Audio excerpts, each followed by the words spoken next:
Having recapped that first season, I think it makes me realize I like the second season more. It's my favorite season because it's Robin's season. Yeah, but that first scene, that opening scene, man, that's the chicken joint, right? Chicken joint, man, I loved it. Incredible. It's so great. It's so again, Atlanta, unexpected. Expect the unexpected, right? Because that's exactly the motherfuckers playing Xbox, chilling. Like any other normal teenagers would. And my thing, here's the thing that was hilarious and maybe racist on my end. I thought every child in this thing could have been a flashback of the characters I didn't know yet. What do you mean? Because I was watching them play games and I was like, is this Donald Glover and his cousin? Yeah. There was no way to tell. Until they happens in season 3 too. That exact same thing. We're like, is this a flashback? Right. Or, yeah. Because I thought it was for first episode. For, what's his name? Darius. I thought first the first episode. I of thought this so season. too. Yeah. But yeah, so playing games, like, my hookup got messed up. He said, no, you go to her number 17. Yeah. At let's say the chicken joint or whatever. Right. And the guy will hook you up. Yeah. And he was like, yeah, give me the... It's a knockoff Bojangles. Yeah, he's knockoff, whatever, Popeyes, whatever. And he's like, yeah, I'll get the peach cobbler and the number 17. Number 17? Okay. And then he fucking these kids, children, stick them up. Ski mask and everything. Jump. In the drive-thru. Jump through the drive-thru window. This is the opening. Right. Get the stuff. And then the guy who's running the operation has an AK-47. Or automatic. The manager of the chicken joint has an AK-47. Automatic weapon. No, that was an AK. Okay. That was exactly an AK. It starts opening fire on a child. Shootout in the back part of behind the counter of the chicken joint. Hits the kid a couple times, I think, right? No. The kid manages to get out the drive-through window, gets back in his car. The manager goes outside of the building and shoots at the car as it's, speeding out of the drive-through, and it stops in the middle of the road because he killed someone. Right. And then, unbeknownst to us, a girl hops out the back seat we didn't even know was there, covered in blood, and screams and runs off. No, she didn't even run off. She stayed. Oh, she did just stay. Yeah, she just fucking stayed covered in blood. Panicked in blood. Yeah. So that's what it was. He killed somebody. We don't know. Yeah, he could have killed both of them. We don't know. Well, no, it drove away. No, it didn't. It did. Did it? It did. Oh, you're right. It did. Yeah, because someone was like, "Oh fuck." It stops and then it was leave her ass because she got out, right, covered in blood. Leave her ass, and then they take off. Right.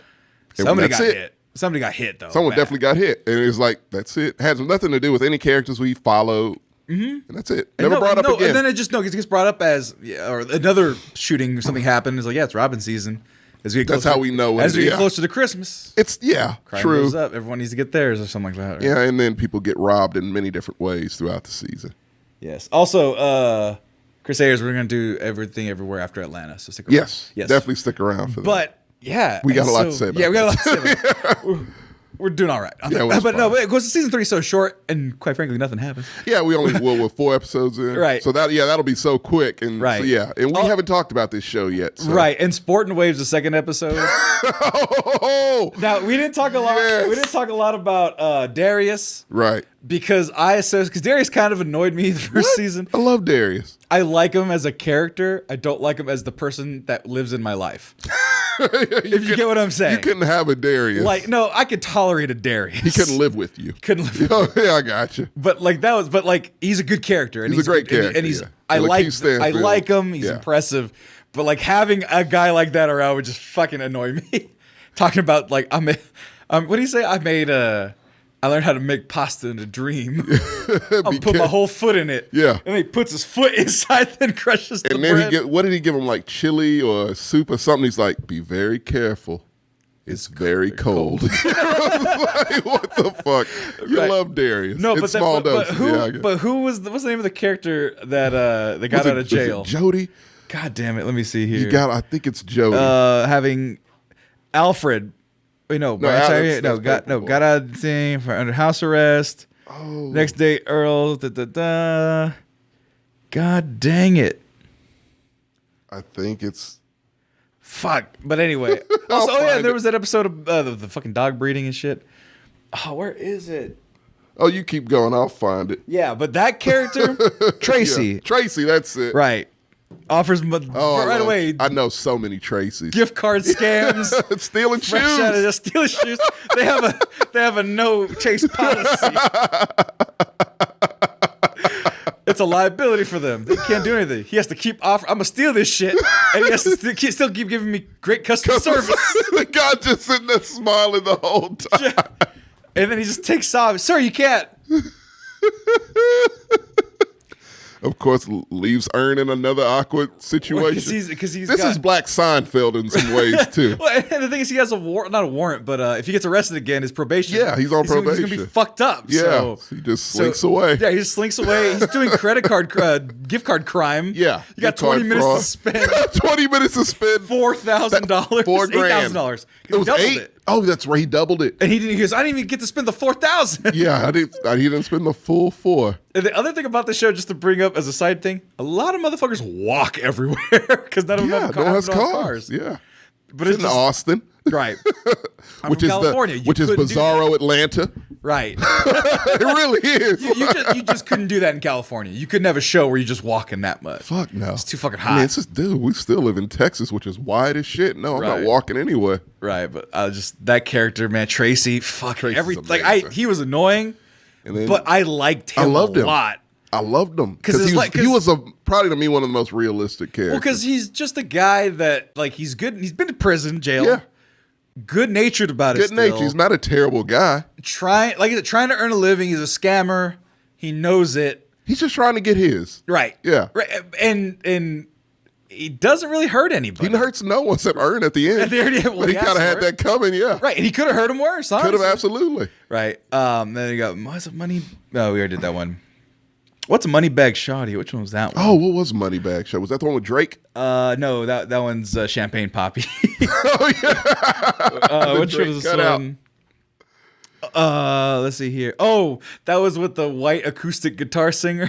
Oh, that's right. Paper boy, it's all about the paper boy. Yeah. They're just trying to get weed. And they're trying to have a fun time. And they won't let him spend his $100 bill. Yeah. They go to the movies and the guy just shows his gun. Why wouldn't they accept it? It's legal tender. It's legal because no one uses $100 bills anymore. Which one was Helen? Oh my God! Which one was that one? God, see, that's the thing. Like, you can't pinpoint any of these, man. Helen. That's the Fast. That's the German festival. That's the German one. That's the German festival. That one was tense. Yeah, if you're in it's a relationship tense. That was It was Marriage Story. Right. Basically, that's the vibe that one gave off. Well, it was just like she was like, "What do you want?" And he's like, "It feels like a trap. Tell me what you want." That sounds like that's fair. And she's like, "I want to be treated like a fucking equal." And he's like, "I'm happy with the situation that we have." Like, he's being honest. What the fuck? He was being honest, but you don't be honest in that situation. Right. You got to pivot, man. But that's who he is. He's an honest guy. Right. Yeah, he has no energy not to be honest. And it wasn't like malicious. No, it was just honesty. Right. Yeah. That's what made it so not cringeworthy. Cringe is not the right word, or even uncomfortable is not the right word. He meant it and she knew he meant it. And that's like, everyone kind of knows. Right. That clearly was not what she was expecting or wanting. And no, she wanted a little bit of a fight. Something, yeah. And he gave her nothing. He gave her nothing, yeah. He gave her, I don't want to change. I like what he gave her no energy. No, he gave her like, I'm tired of this myself type of thing. And she picks up on all of it because she's a very smart lady. And so that's how it was. And the next episode was Barbershop, which was great. God, dude, I hated that fucking episode. I hated that fucking episode so much. I mean, I liked it. Yeah, no, you like most of the episodes. That character. Was it Booby? Booby or something like that. Yeah. He's Barber. He's what Tracy, other Tracy. Like if Tracy was was played like that, if they were to switch roles, I would have fucking hated it. No, so many Boobies also, Sammy. Like these are kind of somewhat archetypes. Like they're all different. Bibby. There you go, Bibby. Like, yeah, but I know man with the Bluetooth. Otis, my cousin Otis. That's him. That's Bibby. He has the Bluetooth. Always has the hat on. He's clean. Looks like Travis Smiley. Smiley. Yeah. Yeah, I'm on the way. Yeah, I'm 10 minutes out. Still at the barbershop. Yeah, stealing chicken from. Stealing chicken from a work site. Stealing wood. Stealing wood. He was selling not Amway, electric power solar panels, some shit like that. Power cables. Yeah. always had a scheme, and it was always did. Going plotting. to other people's houses to cut hair before owls, and it's just that's the whole episode. He just wants his hair cut and can't get it cut. Just can't get. That's why it's frustrating. That's the beauty of this show, Sammy. Simple. Sometimes episodes of simple things is the guy just wanting to get his hair cut, right? And it's still wildly entertaining, even though you hate the character, which you're meant to not like him. Of course, yeah. Yeah, so it's just being like mean to his son and shit. I don't even want you. It's like fucking shit. Again, I've heard many uncles say that. God damn. Wait, what? This episode, Stefani Robinson received an Outstanding Writing Comedy nomination for the Emmys. This episode got an Emmy nomination. Barbershop? Mm-hmm. Really? That's what it says. I would have thought it would have been the next Although episode. some episode as a filler episode compared to the theme of the season for this episode. It's a highly rated episode for whatever reason. Are you watching? You look at the ratings right now? Yeah. Yeah. And then but after the that, top rated episode is right after Is it the that. top rated? It is. 9.7. Teddy Perkins. God damn. Horror. It's straight horror. Like it made me uneasy, man. I've seen a lot of shit. Look. Without any real blood or gore. It's some, but it's... Look. Everyone was like, man, years ago, Teddy Perkins was first launch. You could not hear about Teddy Perkins. You could. He was a weird looking guy. He obviously looked like Michael Jackson. Got a lot of people to watch the show. Right. Yeah. And he was at one of the awards. Yeah. I forget. Emmys, I think. Emmys or Golden Globes, one of the two. Right. And so Teddy Perkins, oh, there he is. Yeah, he was at the Emmys. Just there, being creepy as shit. Damn. And so obviously it's a play on Michael Jackson, which I knew. Obviously the thing, whatever. The voice. Yeah. Voice. And then they made it this thing about it being piano, jazz, right? And they have Lakeith Stanfield's character again? Darius. Yeah. Darius wanted to get a free piano. I like Facebook Marketplace. It was listed for free and it had the little keys, the colored keys, so he could learn how to play. Right. Yeah. I like Facebook Marketplace. Who the fuck does it? It's the best thing in the world. And so me being like, oh, there's a free piano. I was like, he got to bring it a U-Haul, $20. Yeah. It's like, I'm going to get this free piano. Fuck yeah. And a nice hat, too.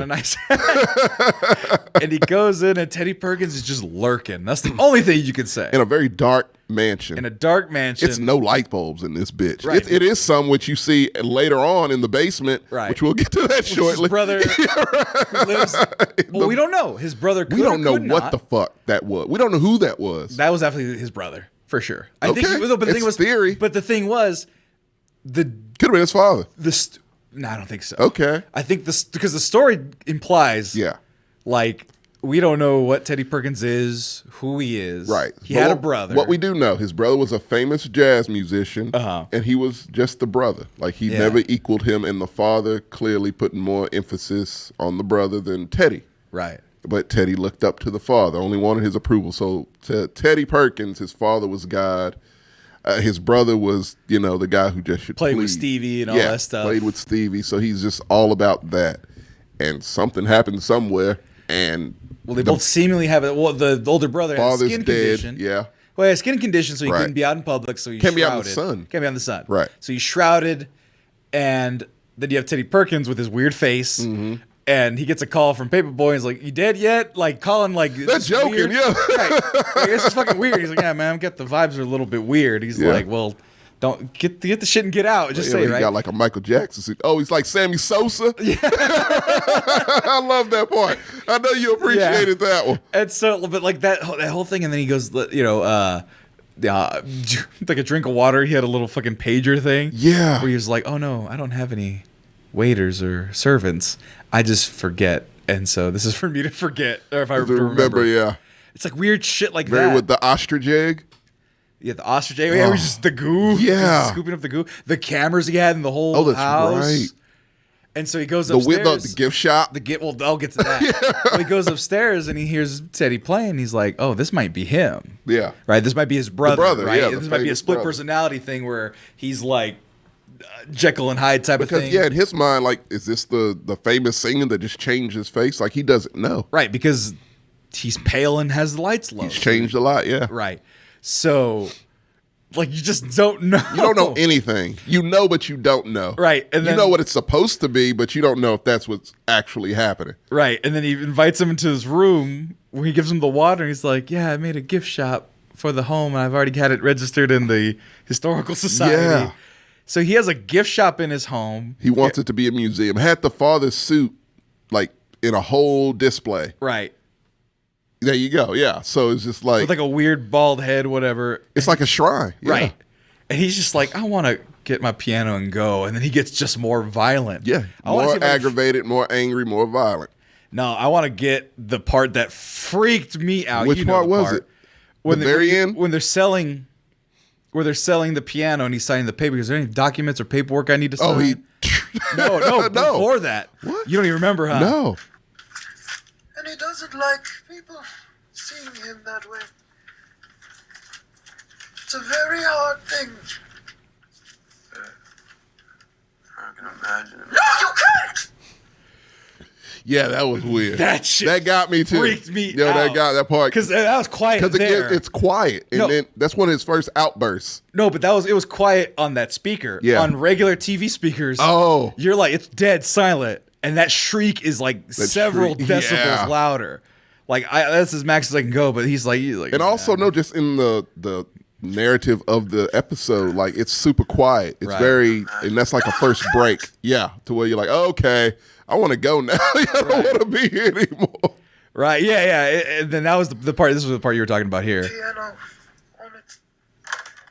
I'll wait for you in the lobby. Okay. Well, thanks. I was like, oh, he's dead. Darius might die this episode. That was the thing. Which in this show would not surprise me. Well, yeah, that's what I'm thinking. Like, are they going to kill a famous actor? They would totally do it. They haven't done it yet, but this is a show that clearly, they would absolutely do it. Right. Yeah. And so, and then the episode goes on, and he's like, he goes accidentally to the basement.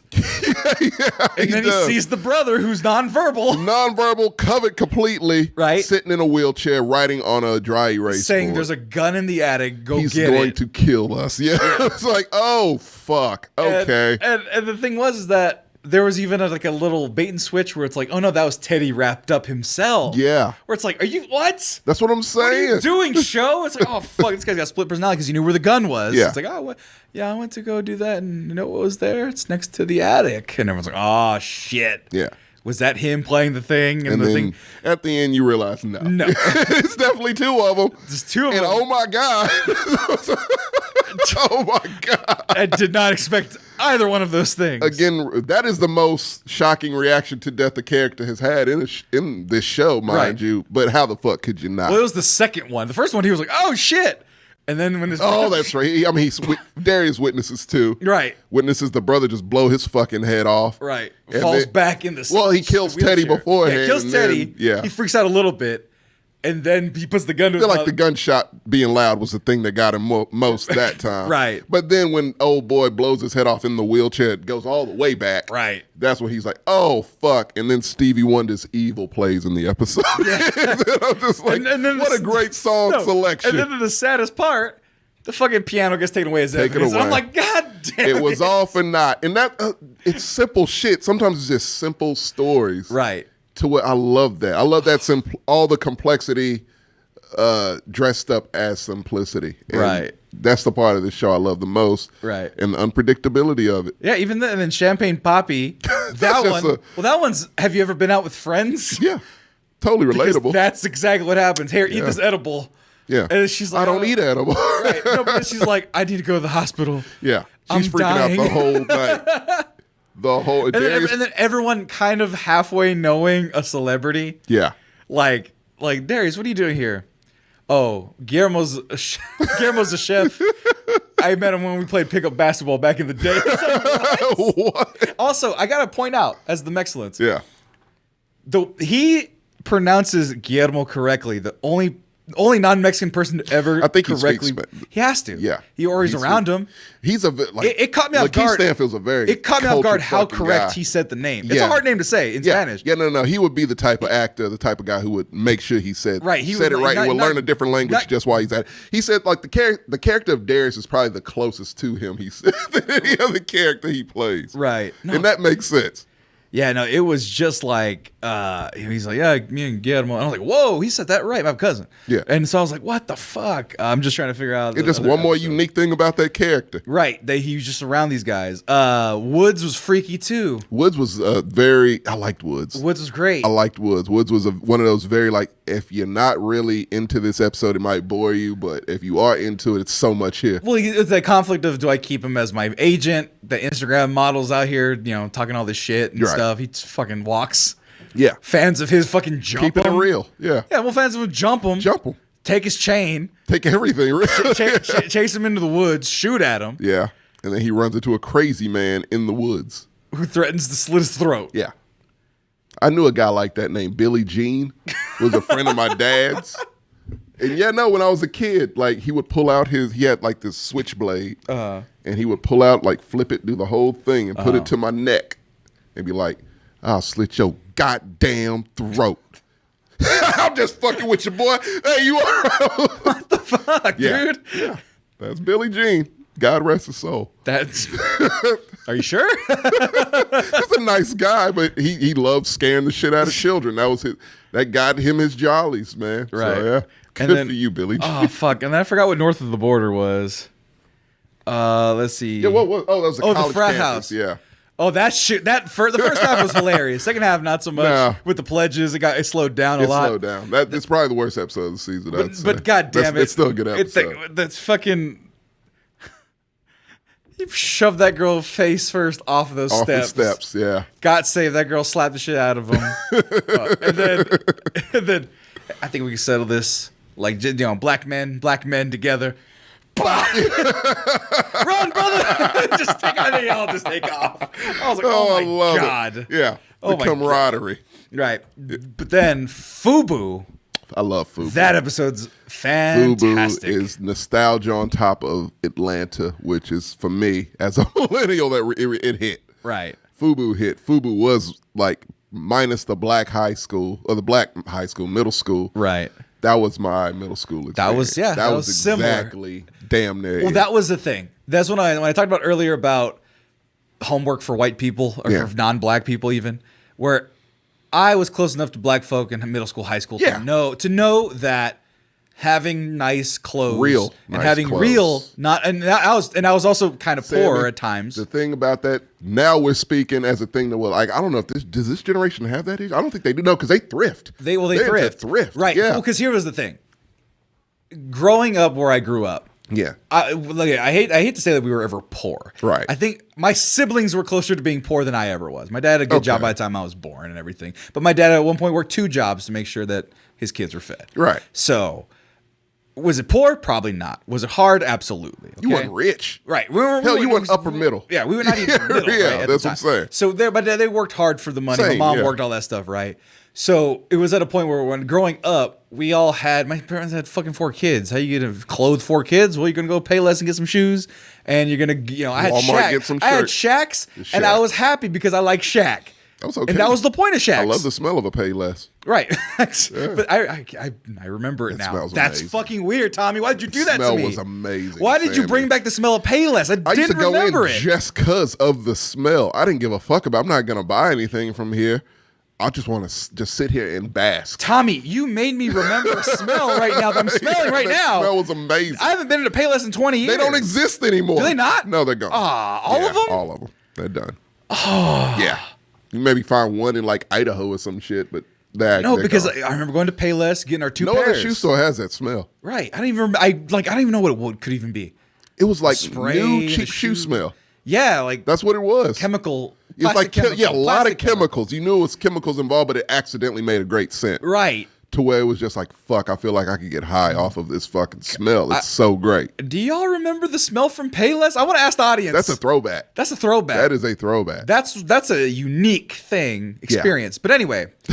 I'm sorry, I got you off. No, but that's fascinating. But the idea in my situation, and I think this was true at the time, because first 10 years of my life, I grew up in the bad part of town, you could say. And then the other 10 years, I grew up in a new part of town that was being developed. Similar situation, yeah. So by the time I was at middle school, when I was in the new area, it was all uniform. So everyone was wearing the same cheap polo and all that stuff, so it didn't matter. Mm-hmm. And then in high school, I wasn't cool, so it didn't fucking matter. I wore Levi's. We had Levi's.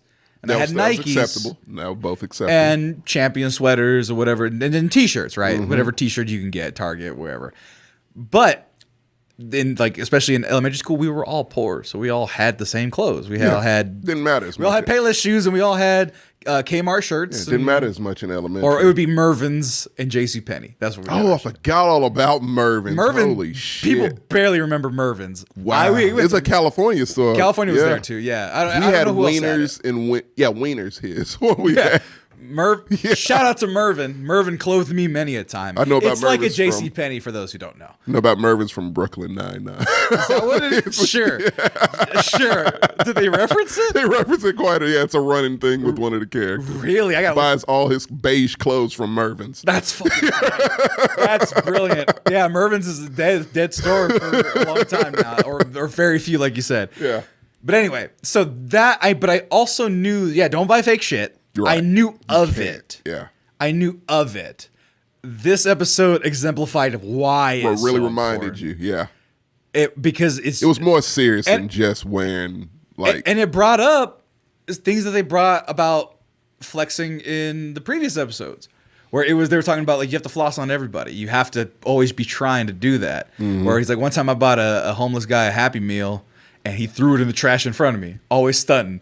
I got stunted on by a homeless man. So nobody brought back that theme, right? Yeah, it's the theme of the whole season. Right. And so they're trying to bully him. He got the FUBU shirt. It wasn't Ross. It was one of the other ones. But he got it from one of the discount stores. It had a thread loose. Had a thread loose, tore it. But another kid had the same shirt. That's happened to me before. Mm-hmm. It's like, oh, yep, we got it from the same fucking Mervyn's. Same place. And he had Bell's in LaGrange, the only store.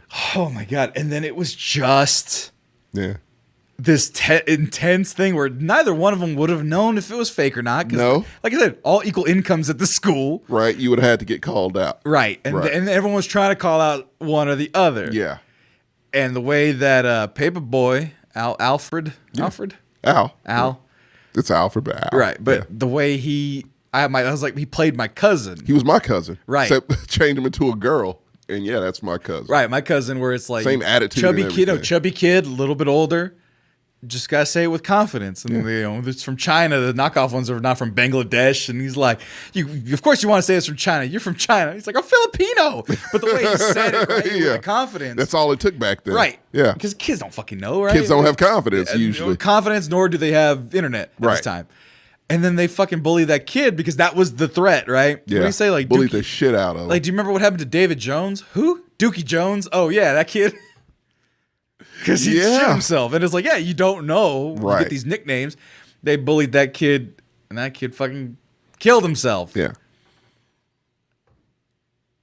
And that is realistic. That's super realistic. And the thing, it was a reminder for anyone who lived back then and some shit like that. That's the reminder. Like today, that seems stupid as shit. Like, oh, who gives a fuck what we had back then? But that was it. Like, but that could ruin your life at school. But like divorce and social clout and friends, popularity. Things back then can haunt people. Right. And the littlest things that you would think of now. And it's not like it's different than like the social media style. Right. Because that's such a macro scale. Right. A micro scale is even scarier. Physical. That's being within like everything's over the keyboard. That's face to face people shitting on you to your face. Right. Comment sections to your face on a bus that you have to go home. Right. Yeah. And they can also beat you up. And they can beat the shit out of you. For fun. And who's going to stop them? No one. Because no one's going to defend they didn't do it back then knockoff wearing. Yeah. And it's just like for my school, it was ironically, I love it. Goddamn Gen Z, you sons of bitches. Gen Z. You had to have had Doc Martens, Tommy Hilfiger. If you didn't have either one of those, oh man, you were not relevant. Didn't matter. In my era, it was kind of an advantage. Because I had both. I had to. Because tall tees were cheap. Very cheap. And so everyone could wear a tall tee. You son of a bitch. So they're the kids, like not to be mean or disrespectful, but the kids in like the group homes and stuff, foster care, which we'll get into in a sec. Oh no, I don't. Why? Oh, the first episode. Oh, that's right. But those kids, they could wear white tees. They had infinite white tees because they're $5 a piece, right? And so they couldn't wear gang color, so it was mostly just white. Right. So they had their tall tees and you go to the mall and get a Mickey Mouse character as a gangster spray painted. The airbrush. Yeah. Right. Shoes weren't a big thing in my era. Air Force One. Air Force Ones are relatively affordable. They were actually one of the cheapest like fad shoes. Right. That and Vans, I guess. Yeah, that and Vans, Converse. Right. And my dad would laugh because like Converse used to be like $5, $10. They're for the poor kids. Not anymore. Yeah, not anymore. No, but my dad said that growing up. He was like, "Wait, you want Converse? Converse is like the cheapy shoe." So I have a cousin who's a sneakerhead, and one of his prides and joy, which I didn't give a fuck about because I don't care about sneaker shit. He had the original Magic Johnson Converses and the Larry Birds. He had both pristine. He sold them for like $50K each. I was like, bro. He was like, I kept telling you, motherfuckers. Like, I love this is why. And I was, like his whole thing was that I'm like, you motherfucker. He was like, yeah. Yeah. But no. Yeah. Well.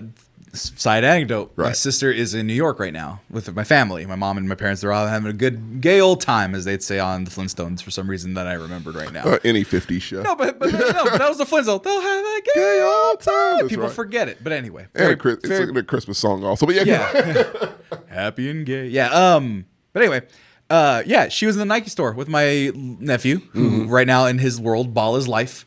It's hilarious. He recognized an. How old is he? He's 11. Okay, good age. Let me get this person real quick, just because it was the most absurd thing. My nephew's running the streets of New York. Okay. Mm-hmm. Let me see if you remember this basketball player. Do you remember ML Carr? No. Celtics, 1985. My 11-year-old nephew spotted him and recognized him by face. Whoa. Because he watched The Last Dance. Yeah. And then he started watching all of the 30 for 30s and all of the ESPN documentaries about basketball. Okay. He recognized a 1985 Celtics player. Obscure Celtics player who's just a guy. Hold on, I'll show you a picture of him. Take out my nephew. That's your nephew? No, no, he looks rough. That's the guy. Oh, wow. Like, are you ML Carr? Yes, I am. I don't get asked that ever. I looked him up. He's in like finance.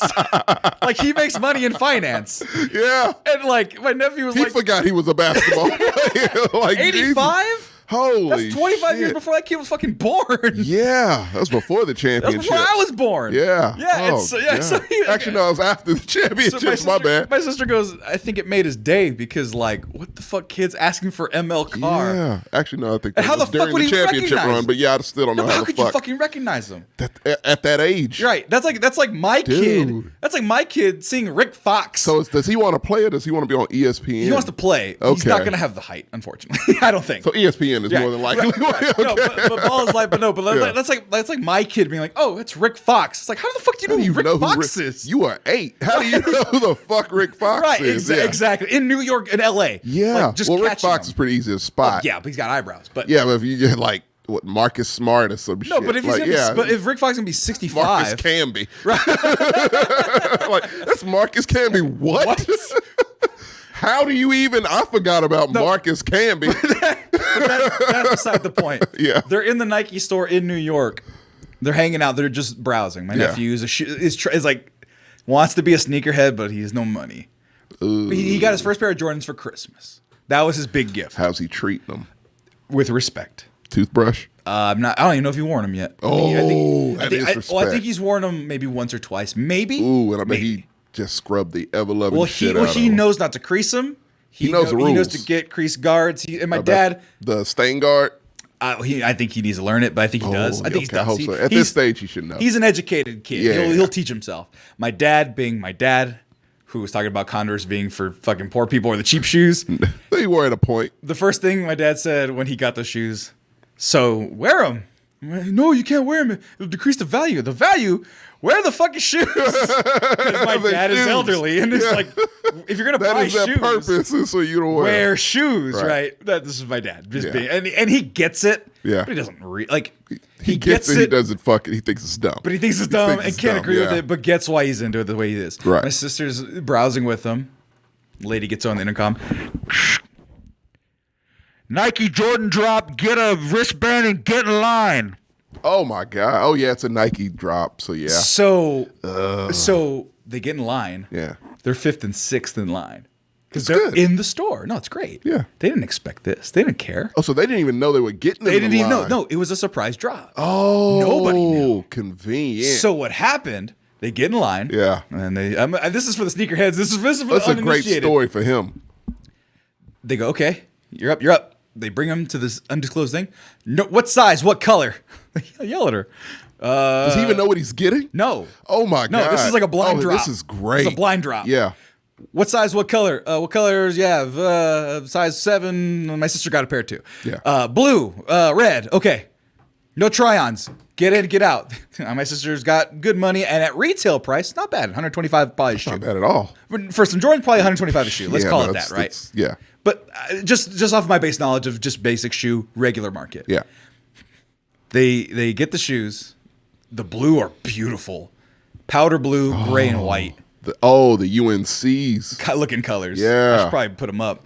If it's the ones I'm thinking of, I might have had a pair of those. I had one pair of Jordans my whole life.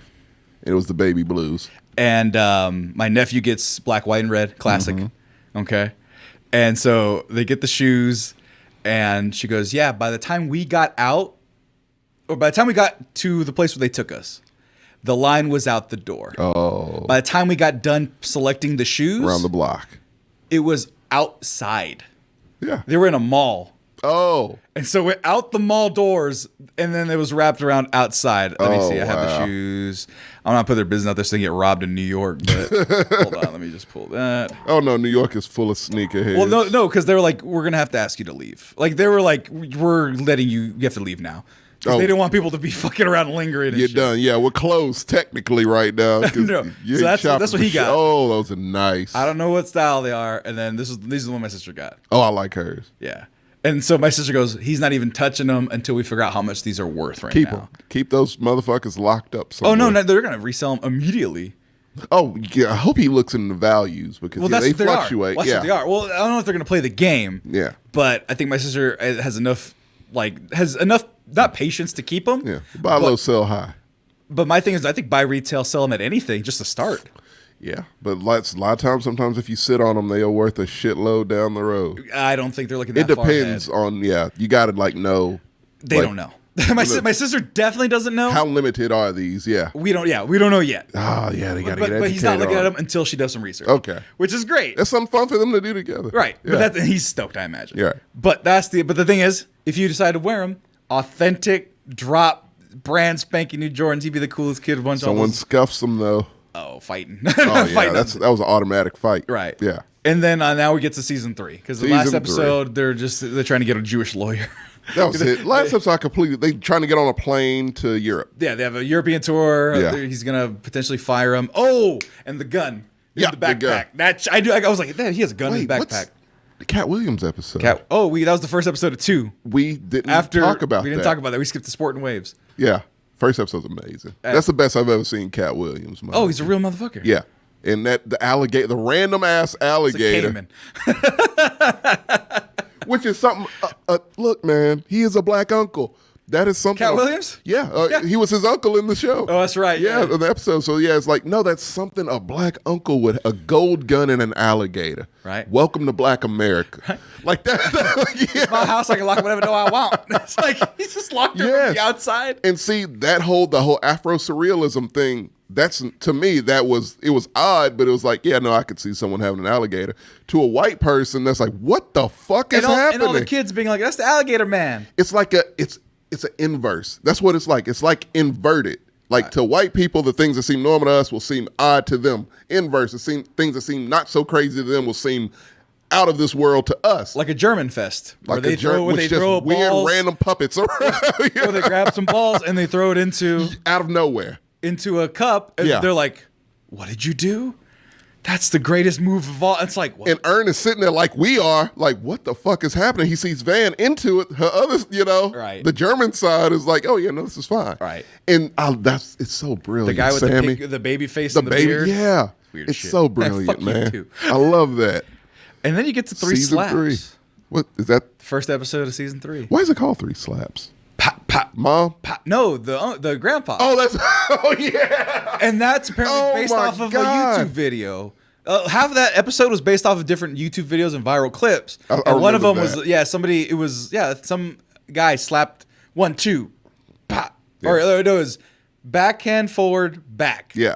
And I was like, and someone was like, yeah, it looked familiar. Yeah, it's from everything from that episode was from something. It's from something. Yeah. The kid dancing from Black Panther 2, the GIF and stuff, and the punishment, the kid dancing, Fortnite dances. I love tears. People who had a problem with this episode, I'm sorry, fuck you.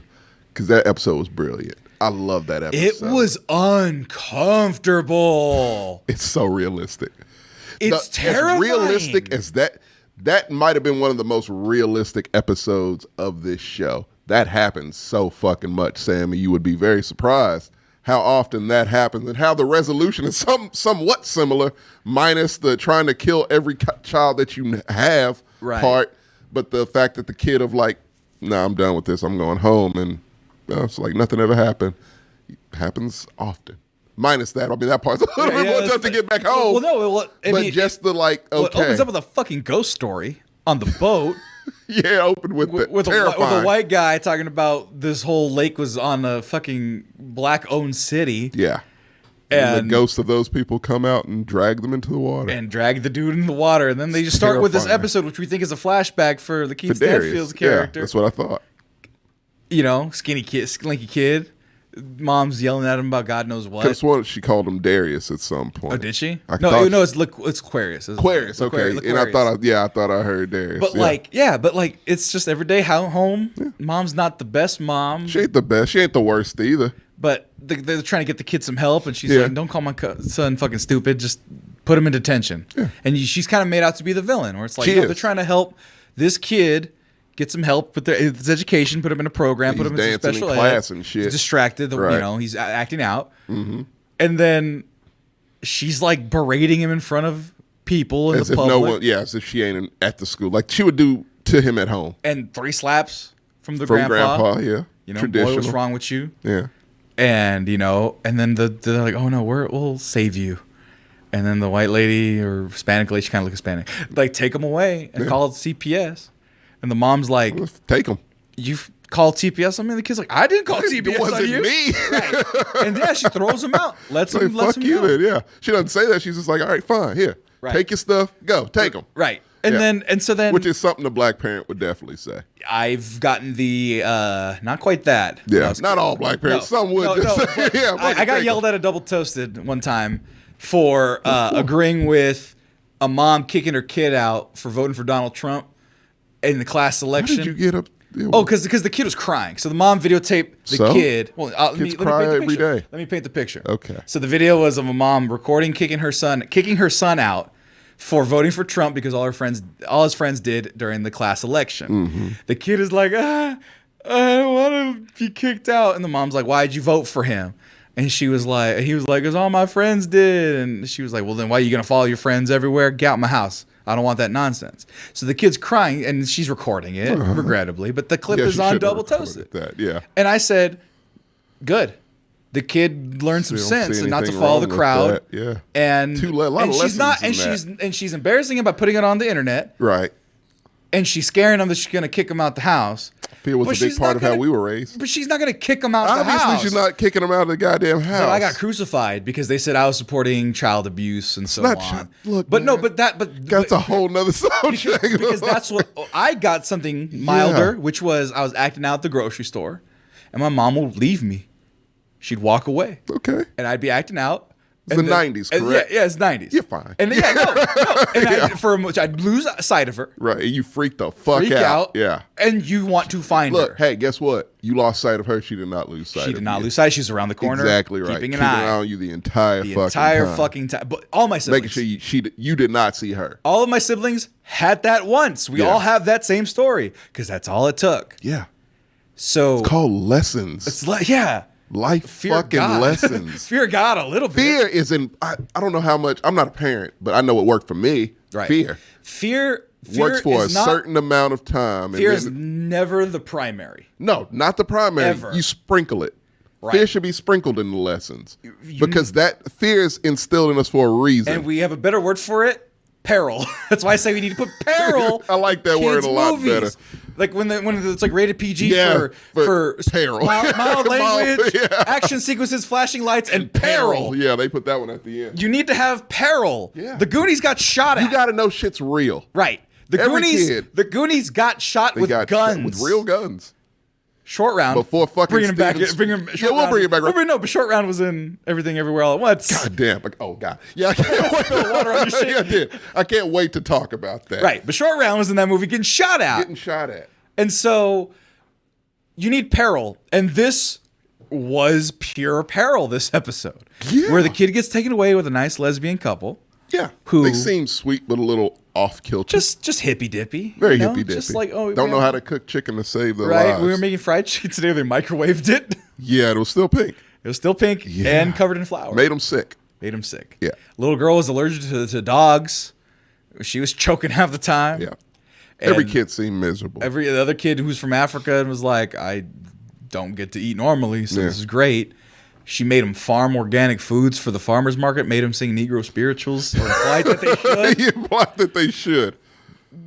Made them go capers and avocados aside. That's the side for fried chicken. Yeah, no, and he was like, this will make me sick, I'll throw up. And she's like, you'll eat it or you'll go to bed hungry. And so all the kids are emaciated and just hungry. Depressed. Yeah. The kid is like, I want to go home. Fuck this. Yeah, I'm done with this. Yeah. They go to the farmer's market. One of the funniest jokes I've ever heard in this damn show. He's wearing a sign that says free hugs. He goes, oh, is Hugs your dad? I was like, you motherfucker. Oh. It had to. It's been sitting out there for so long, Sammy, and nobody made that joke. Nobody made the joke. Someone had to have made the joke. Free hugs is Hugs your dad. Is he locked up? God damn it. Then he hugs the cop trying to get away. Yeah. That's from the protest, George Floyd protests, that image there. The white cop, oh, it's just a misunderstanding. He's ready to go home. Yeah. He thought he would. It's just like, oh my God, dude. What the fuck? And then the black social worker comes. Yes. And you want to talk about a culture? We're getting way deeper into this than I thought. Who cares? But there was it's gonna be hell to edit for you. There was something happened. Oh, we're still good. There was a real cultural difference in that scene, in the sense that it argues the point that there needs to be people of color in all aspects of society in every different place. Social worker saves them, essentially. Well, no, right? but it was less about that. Yeah. It was more about how, the first social worker was like just like a regular Asian lady and was like, oh, we're just here to inspect. And the black mom said, take them, fucking go away. All right. And they were being just as polite. Yeah. There's nothing against them. Right. But this black woman, it was on purpose. It has to be. It was definitely purpose. Black woman comes in, sees the kids, gets past that facade of, oh, nothing's wrong here. Ask the kids directly. No, and then one of the brunette mom, just like violent tendency, slamming the fucking telephone. Yeah. Violently breaking it. Yeah. You see there's fucking violent undertones throughout this whole thing. Yes. You never see anyone lose it, but you see these little bits, aggressions. Yeah. Cruelties and things like that. Holding subtle, quiet cruelties. Yeah. Right. And the black social worker asks the kids and says, I will get you out of here. Yeah. Like addresses these young kids' needs. Yeah. Which is why social workers are fucking great in real life. But this in particular, it was very specific to what it was. Because that's the thing. It's a whole debate, which would make a great black excellence topic, which is people of color in positions of authority. Yeah. Medical. Especially because a lot of black women. My chest hurts. It's fine. You'll be all right. Die. In black pregnant mothers giving birth, that mortality rate's lower than anybody else because they don't. Fact of the matter, some doctors who aren't black just kind of get a little bit down the line. Real quick, COVID. One of the symptoms early on was blue lips. Yep. Black people can't get blue lips. From COVID. A lot of black people died from COVID. I think more so than anybody else in this country. Because they couldn't get the symptoms right. They didn't understand it. They didn't bother to try. And it was like the hairstylists don't know how to do black hair. Like these specific things to where like if someone just had that little itty bitty courtesy of like, okay, this is slightly different. Right. And let me address it as that. And so if you have a black social worker going into this home, which, no offense, yes, we have 2 white women watching over these black children. I need to talk to these black children because if they tell me something a certain way, I'm going to get it that nobody else will get. Yeah. Right. Like the blueberries to heal the sniffles. Exactly. And I'm hungry. I'm hungry. The kid said, I'm hungry. Not I'm hungry right now. No, I'm hungry. I'm hungry as read that I don't eat food. And she knew exactly what that meant. Just things like that. Yeah. And I love that they put that in there. You hear it because that's one thing where I never went hungry. Yeah. One thing. But I want to make that point. Yeah. I never went hungry. Same here. I know what that fear is. Yes. Like, it was never there. But it was always reminded. It was always reminded me of my friends. You never did it. I knew kids like that. Yeah. I knew a dude. I knew kids too. They went to school, right? Yeah, exactly right. That dirty kid who his only meal was at school. Like, I knew that. Yeah, he had lunch. He had the morning breakfast. Morning breakfast. Quarter. Which all the poor kids did. I did the morning breakfast, and then you had lunch, and that motherfucker devoured that and would ask for other people's. Yeah. And you knew that kid. So yeah, like that shit's I get it. And then they fucking murder her in the back. They do. We don't see it, but we definitely know they murder the shit out of her. She already had the violent tendencies. Yeah. And then this is a real story, the preceding portion of it. Yes. Where foster parents, I think they were a lesbian couple. I think they were, yeah. They drove their van off of teenage kids off a cliff. Except those in the show, the kids survive. In reality, they did not. Yeah. So, but and people had a problem with that episode. And does it make sense as an Atlanta episode? It's set in Atlanta. It's not Atlanta. Literally anything they set in the city of Atlanta could pass with this show, technically. Right, but it wasn't. Was it Atlanta the show? Yes. Right. Was it Atlanta the subject matter or the storyline? No. And I think that's okay. But it doesn't matter. This is a show. It does not. What is the storyline of the show really? Oh, my cousin is my manager. I'm a rapper. We're trying to make it. Trials and tribulations. It's Entourage. Right. Essentially. No, it's literally the same plot as Entourage. Right. And like, okay, that show is a fucking failure in retrospect. We need to do that too. Yeah, we really do. And it's just like, okay, no, this is how I sold this show, was that. Right. This is so much more than that. This has very little to even do with that. This is about them as people. Him being a rapper trying to make it. Do you give a fuck if Paperboy makes it or not? I kind of do. I want him to. Really? Make it. Yeah. Okay, I lost track of where he even is. Like, I mean, he's in Europe, headlining a European show. Yeah, so I mean, he's doing okay. But like, if it was a thing, well, it's all gone now. Like, who cares? Right. That's not the point of this show. It's literally the world around that. Well, survival. The bare basics of life is what the show is really about. Right. It'll tell you that in many different moral tales, like the first episode that had nothing to do. You don't see any of the main characters in the first episode. At the very end. At the very end, yeah. But even then, it's like, is it Atlanta the show? The way it's presented, the camera angles, the tone. Oh.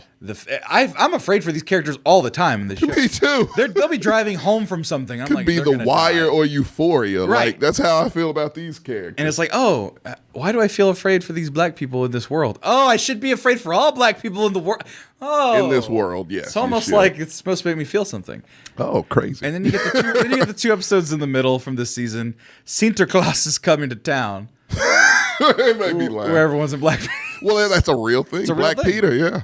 And the fact that Paperboy gets sick, it was like, yeah, fuck that, I'm not doing this. And also, alternate universe, Tupac is still alive for a short time. Oh, I didn't even notice. I was plowing through these episodes. Oh, so yeah. So I don't know if you saw Van see. This is spoiler. Fuck it. Yeah. But yeah, like, so Van, they go on this random bus. And they don't know where they're going. Everyone's dressed in white. And they like, hey, come on. And so Darius and Van get on the bus, and Darius is like, this is have an adventure. Let's go. Right. It could be some fucking Midsommar shit. Oh, that's right. They join a weird cult. And they go to this weird cult ceremony where it's Tupac, where he didn't die. He went to Europe. Oh, so that was Tupac in the bed? In the bed, getting ready to die. It was his time to die. And I don't know what this whole, I still may have to watch the episode again, but apparently the cult, how do we know that was Tupac? Oh, they mention it. Yeah, I didn't even catch that. It's you look at his face. I don't know if you've ever seen like those things on Instagram of what Tupac would look like now. Yeah, it looks exactly like that. So yeah, stupid man. So this is a suicide ceremony for these people, right? And so the lady tells Van, "Come over. Would you like to say any last words?" She thinks he's just dying of natural causes, right?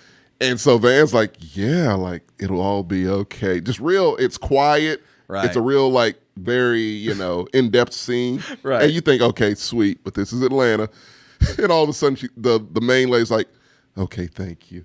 Hits a lever, this contraption that you think is just like the curtain. Like awning or something? The awning around the bed, like, turns into a fucking saran wrap, drops onto his face and suffocates him. And he's struggling. He's like, right. And then he just goes limp, and Van's sitting there like, oh my God. And even Darius is like, oh shit, okay. And it made me laugh so fucking hard because I'm like, God damn, this show. That came out of goddamn left field. It came out of goddamn left field. Because they were like trying to have a good time, the two of them. Because they had never had an adventure together. Not really. They ran into each other at Champagne Poppy, and that's about as much time as they've ever had together. Right. And so the fact that these two great actors were able to just kind of play off each other, hang out. Two of my favorite black actors. Yeah, I'm like, those two really need time to themselves. And then they fucking see the blackface in the crowd. Everyone's in blackface for this. Everyone's like, I'm not doing it. Fuck this. And he walks away. And then, he's like, well, the insurance will cover it. You'll probably get more insurance money. Are you trying to fuck me? Are you trying to? Ern's just like, man, I don't have time for this. And he runs away after the guy chases to beat his ass. Yeah.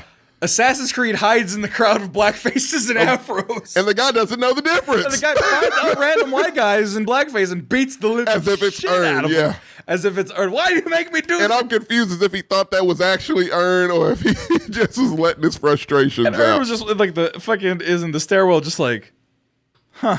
And then just walked down the stairs. Great episode. And then the what was this? The Nando's is that the second? Well, the Nando's is not the name of it. Yeah, that was the Nando's. The old man in the tree. I love that episode too. Just the rich guy. The episodes people were like is heavy. Oh, that was so heavy hand. I'm like, that is so funny and clever. And it's the poor Asian lady. The poor Asian lady. God. Oh my! I thought that was brilliant. That whole bit was fucking brilliant. That was one of my favorite minor B storylines, probably ever. Because like the A storyline, I didn't really enjoy. It was the one I was most invested in. Right, because the A storyline, Ern is trying to connect Paperboy with this rich guy who's just giving money to this black artist that's fucking him over just to get the money. Right, he's like a fucking... And I love the moral dilemma in that. It's like, look, man, they fucked us over for years, so I'm fucking him over. Like, right, you should and be even okay Ern with got that. Some. Yeah, even Ern at the end of the episode where you think like, oh no. Any other show would be like, oh yeah, no, Ern's right. Like you shouldn't fuck over people. At the end of this episode, the moral lesson was, yeah, no, fuck him. Fuck him. Yeah, fuck him. Yeah. Fuck him. And help him get his. I'm not getting his way. I might get a little extra too. He said, I get 25%. He's like, that just means we got to get more money, right? He's like, sure. All right. It's like a Medici fucking Michelangelo thing, right? Where it's just like, you're my manservant. Yeah. You're making me art, right? And then, of course, Al, Paperboy, is playing poker with Nando, a rich guy who owns the house, who's a billionaire, and ends up getting fucking robbed, basically. Wins, and everyone in the room, all the rich guys just leave. Right. And so Paperboy chops down Nando's tree. The oldest tree in London. The oldest tree in London, because fuck it. You give me my money. That's how we handle it in Atlanta. Right. Yeah. Well, no, I don't know if he was the Nando's guy. He just had a Nando's in his home. Yeah. Because he was the only way I could get it whenever I wanted. Employees and all in his fucking home. It's amazing. And he just let people come and go, artists. He's like, are they my friends? Associates. I have built this so that people can be creative here. Right. And then you had Van stealing shit and wilding out and pushing white people in a pool. That's right. Yeah. Which has to mean something because a pool is a reference in the next episode also. Sort of. But the main story for me was that poor Asian lady who... This was such a common thing. It's a real situation. Fucking situation and conversation that you can have with a black person. Right. And they won't get offended. Right. Because it's just real talk. It's just talking. Because Darius comes up. You can talk about race people. That's what this episode was for me. Right, because Darius comes up and is like, hey, can I talk to you? Not talk to you, but like he wanted to get like the bourbon behind her or whatever. She thought he was hitting on her. Right. Right. And we can assume he's asexual because he's never flirted with anybody. He doesn't talk about, he's never flirted with a woman, never. His balls are crushed. True. Yeah. He's like, I think it was Nigeria he's from, but he's like, my balls were crushed in an accident, and so I can't have kids, and so, and he's never made a move on anyone. And the thing was, when the opening came up, I go, I forgot about him and Paperboy are gay. That's what I thought. Right. But And they had an argument friends. one time. Yeah. But it wasn't like a couple argument. It was just they were mad at each other, friends being mad. And I was like, is this a thing? Like, are they gay? Are they whatever? And it could still be the case. I don't know, right? It's Atlanta. It's Atlanta. Yeah. But the idea was that, like, I thought they were a couple. I was like, no, he's never thought about sex at all. No, he Or never even brought up romance. He doesn't think about it. Nothing. Right. He's here. He was talking to that one girl, that one hot girl that was high as shit in the pool. That's right. And never made a move. Never made a move. Life Just talking. The stars. Yeah. So he's out there trying to get the bourbon. She's like, oh, I'm so sorry.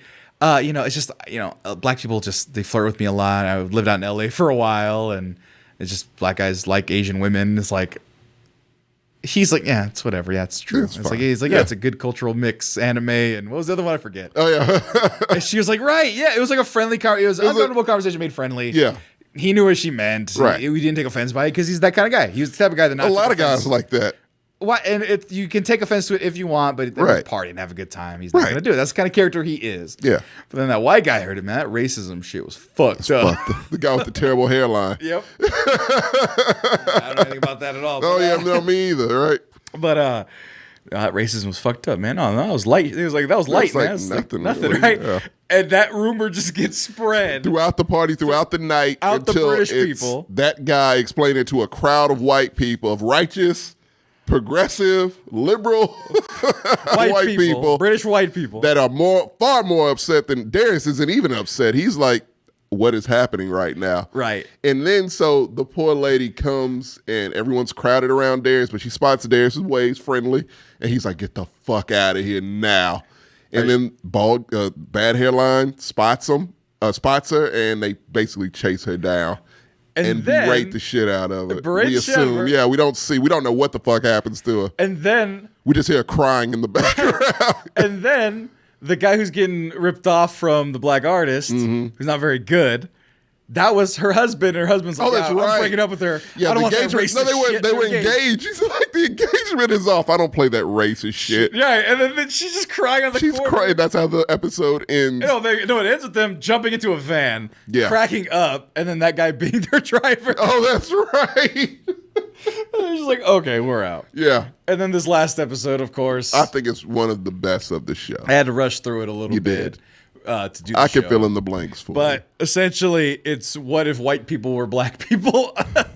Because reparations were due. Reparations is a real thing. Well, it was some law passed. It was Tesla. That's right. It was Tesla. So what happened was one of Tesla's employees, I think it was. Yeah. The ancestor of one of the board members owned one of the employees, and the employees sued for reparations. Yeah. And won. And then it opened up a whole floodgate so if your family had owned any slaves and they could free trace range it now, yeah, you could charge somebody and for their reparations, and they would have to pay you a percent, so much money. So in this situation, we have the guy in The Hangover that was the lost one. The Hangover, Doug. Doug, yeah. So I was like, well, where do I know him from? It was White Doug. White Doug. And he was also, oh my God. National Treasure. National Treasure. He's a guy that's like all over the place and no one notices him. But I always like that actor. He's just one of those reliable actors. Solid actor, yeah. Solid, reliable actor. But he does great in this. He's a guy like, he goes to work and is so quiet with the white people. Black people just living it up.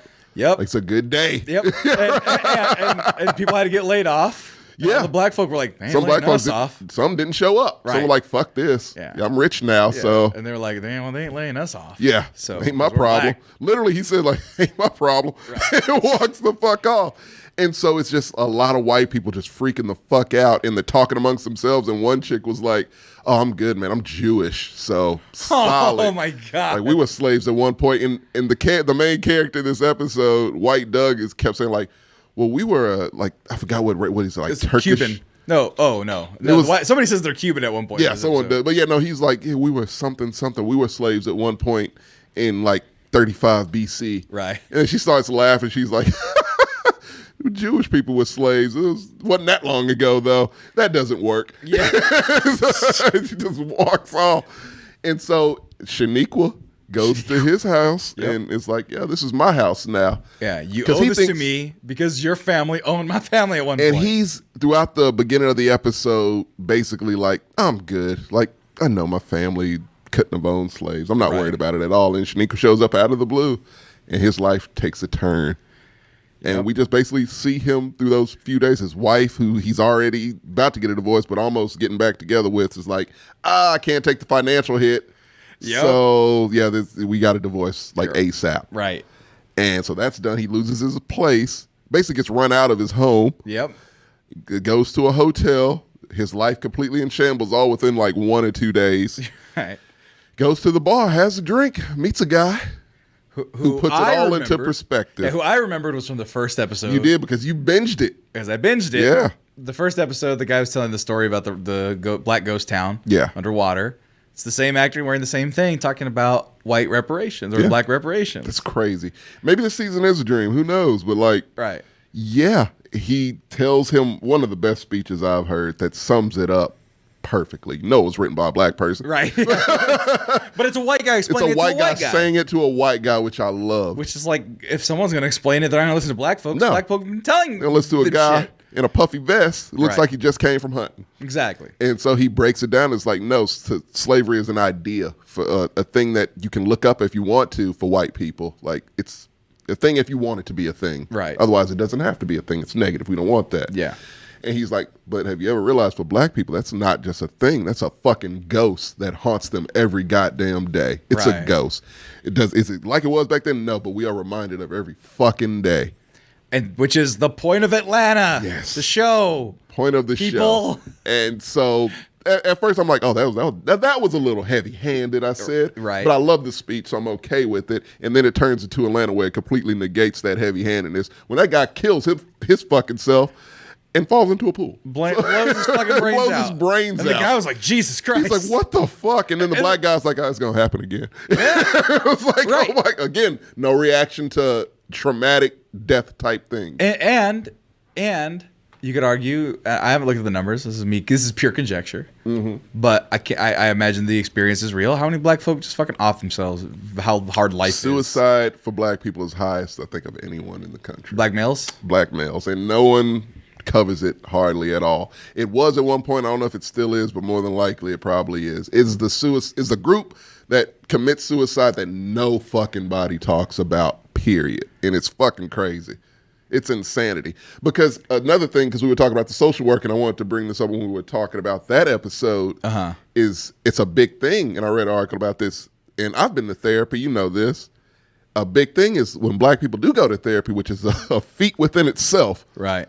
For the culture. But when we do, it's no black therapists. It's very few. Very few. And that is so important for us because our stresses, our hardships on day-to-day life, slightly different. When you're seeing fucking stories like I saw today about a guy just getting shot execution style by a cop. Oh, yeah. I heard about that. Yeah. So it's just like, yeah, that adds to black people's stress. That's a story that we read that we are physically very far from. But we read it and it hits and it adds stress. It adds sadness. It adds to depression. And so you need a therapist that knows that and knows how to help you with that. And it's just not that many. The numbers are fucked up. So that's non-Hispanic American Indian or Alaska Native. So natives have it the worst. Oh, yeah. I can as see it that. were. Yeah. And then this one's non-Hispanic white. Blue is the overall total. There's non-Hispanic Asian or Pacific Island, Hispanic or Latinos right in the median. Yeah, the numbers are weird. They don't have individual races. races. It's numbers. Yeah, it's just like it's only 30% black people in the country. So like, yeah, you have to adjust to that. I'm just trying to get the black individuals, 30% increase. This is in suicide. Yeah, but point is a lot. It's there. It's definitely there. Right. And the fact that, yeah, if you know a cat that killed himself, it's like, oh, yeah.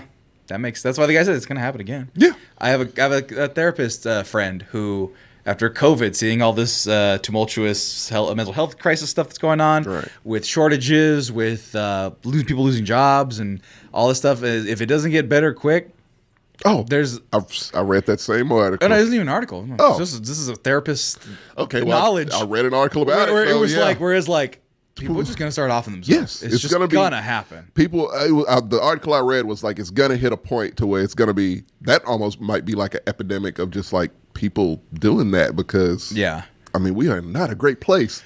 So it's just. Yeah, if you don't have the means, inflation went up last year, 8.3%. So that's harder now. Health is harder now. Because Right. anyone who had COVID, your health is now not as great as it was the before.